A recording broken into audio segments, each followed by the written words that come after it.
क्योंकि खेल जगत आज एक ऐसे दौर में प्रवेश कर चुका है जहां मेहनत के साथ साथ डेटा और आर्टिफिशियल इंटेलिजेंस यानी एआई भी जीत की रणनीति तय कर रहे हैं।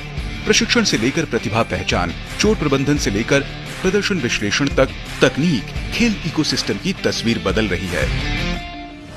आज खिलाड़ी की हर मूवमेंट, हर शॉट और हर दौड़ एआई आधारित सिस्टम में दर्ज हो रही है। हाई स्पीड कैमरे और सेंसर तकनीक खिलाड़ियों की तकनीक का सूक्ष्म विश्लेषण कर रहे हैं, जिससे कोच व्यक्तिगत ट्रेनिंग प्लान तैयार कर रहे हैं। एआई अब भारतीय खेलों में talent scouting, injury prediction, diet planning और मेंटल हेल्थ सपोर्ट तक में अहम भूमिका निभा रहा है। हम आर्टिफिशियल इंटेलिजेंस का यूज स्पेसिफिकली बहुत सारी जगह पे कर सकते हैं, बट अभी हम जहाँ पे यूज कर रहे हैं NSNS पटियाला में, वहाँ पे मेजरली जब हम स्पोर्ट्स साइंस के डेटा वगैरह जो प्रोड्यूस होते हैं एथलीट्स के, चाहे वो फिजियोलॉजिकल प्रोफाइल्स हो या मस्कुलोस्केलेटल स्क्रीनिंग के डेटा हो, वहाँ से हम एक रिस्क असेसमेंट एनालिसिस करते हैं और वहाँ से आपको पता चलता है कि कौन से एथलीट ज़्यादा रिस्क ऑफ इंजरीज में है, जिसका रिस्क कोशेंट हाई है, जो रिस्क जिनको इंजरीज का ज़्यादा है। एआई अब सिर्फ एलीट खिलाड़ियों तक सीमित नहीं है।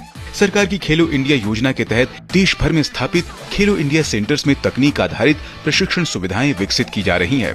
इससे गांव और दूर दराज इलाकों की प्रतिभाओं को भी शुरुआती स्तर पर ही वैज्ञानिक मार्गदर्शन मिल रहा है। भारतीय खेल प्राधिकरण के खेल विज्ञान केंद्र में बायोमैकेनिक्स, न्यूट्रिशन और रिकवरी के साथ साथ एआई आधारित एनालिटिक्स का इस्तेमाल हो रहा है। टारगेट ओलंपिक पोडियम स्कीम के तहत चुने गए खिलाड़ियों को एआई आधारित प्रदर्शन मूल्यांकन, विदेशी प्रशिक्षण और विशेषज्ञ सहयोग मिल रहा है। इसका असर ओलंपिक, एशियाई खेल और विश्व चैंपियनशिप जैसे मंचों पर भारत की बढ़ती पदक संख्या के रूप में दिखाई दे रहा है। मैच रणनीति, निष्पक्ष निर्णय और दर्शक अनुभव को बेहतर बनाने में भी एआई तकनीक अहम भूमिका निभा रही है। सरकार की डिजिटल इंडिया और खेलों में मेक इन इंडिया पहल के तहत खेल तकनीक स्टार्टअप्स को बढ़ावा दिया जा रहा है।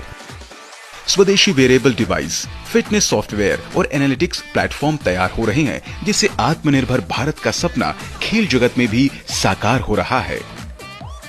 दिल्ली स्थित national centre for sports science and research में विकसित स्पीड एआई भारत के खेल जगत में एक क्रांतिकारी पहल है। स्पीड एआई की सबसे बड़ी ताकत है चोट का अनुमान और बचाव। वर्कलोड, ज्वाइंट एंगल्स, चाल ढाल और मूवमेंट पैटर्न के आधार पर एआई पहले ही बता देता है कि खिलाड़ी को चोट का खतरा है या नहीं। अभी साई में करेंटली हम AI enabled sports science software use कर रहे हैं, जिसमें हम एथलीट्स की प्रोफाइल बनाते हैं, उसके डिफरेंट स्पोर्ट्स के थ्रू और डिफरेंट स्पोर्ट्स साइंस के जो प्रोफाइल्स होते हैं, जैसे कि बायोमैकेनिकल प्रोफाइल्स, फिजियोलॉजिकल प्रोफाइल्स, इसको करने के बाद हम इंजरी प्रिडिक्ट करते हैं और इंजरी प्रिवेंशन पे काम करते हैं। इससे बड़ी चोट से पहले ही ट्रेनिंग में बदलाव कर दिया जाता है। यह प्लेटफॉर्म हर एथलीट की फिजिकल बेसलाइन मैपिंग करता है। यह प्लेटफॉर्म फिलहाल साई के 14 राष्ट्रीय उत्कृष्टता केंद्रों में लागू है। इसमें 6000 से ज्यादा एथलीट्स जुड़े हुए हैं। सरकार की खेलो इंडिया राइजिंग टैलेंट आइडेंटिफिकेशन योजना एआई और डेटा एनालिटिक्स के जरिए 9 से 18 साल के बच्चों में खेल प्रतिभा की पहचान कर रही है। डिजिटल इंडिया से लेकर खेलो इंडिया तक अब भारतीय खेल व्यवस्था एक नए युग में प्रवेश कर चुकी है, जहां कोच का अनुभव और एआई की ताकत मिलकर भारत के 2036 ओलंपिक सपनों को आकार दे रहे हैं।